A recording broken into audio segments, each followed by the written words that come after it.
Alright, so my presentation is on quadratic functions. Alright, so what is a quadratic function? Quadratic function is ax squared plus bx plus c. That's the most basic equation. Well, yeah. So, what can this tell us? This can tell us the table so that we can make a graph. What do I mean by that? Well, alright, so let's use a sample equation. And that equation will be x squared plus 12x plus 32. So, let's make a table from this.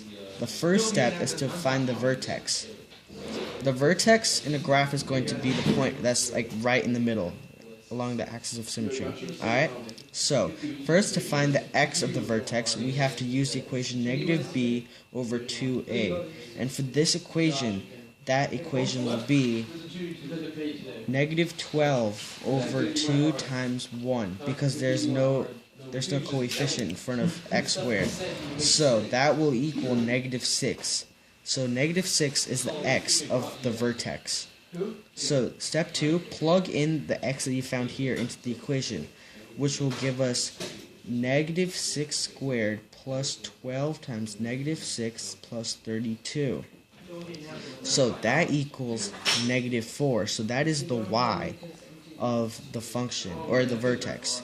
So with this ordered pair, we can make the table. So let's say that this side is x and this side is y, right? So we already know that one of the x's is negative 6 and one of the y's is negative 4. So let's choose some x's around negative 6, which would be negative 7 and negative 8. And over here, negative 5, negative 4. So what you have to do is plug in each of the x's into the equation, which would give us 0 when x is... Okay, so when x is negative 8, y equals 0. When x is negative 7, y equals negative 3.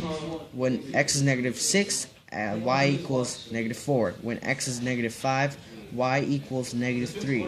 When x is negative 4, y equals 0. This means that the graph should look something like this. It goes up and it goes down. Alright, so, and the vertex is right here, negative 6 and negative 4.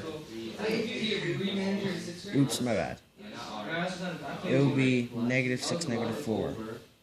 Anyway, so, now, the thing that this makes is what, the shape is called parabola.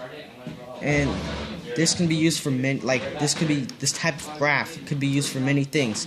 You could see, for example, the distance a projectile travels, because a projectile comes off of the ground and it has to land at least once. Well, once.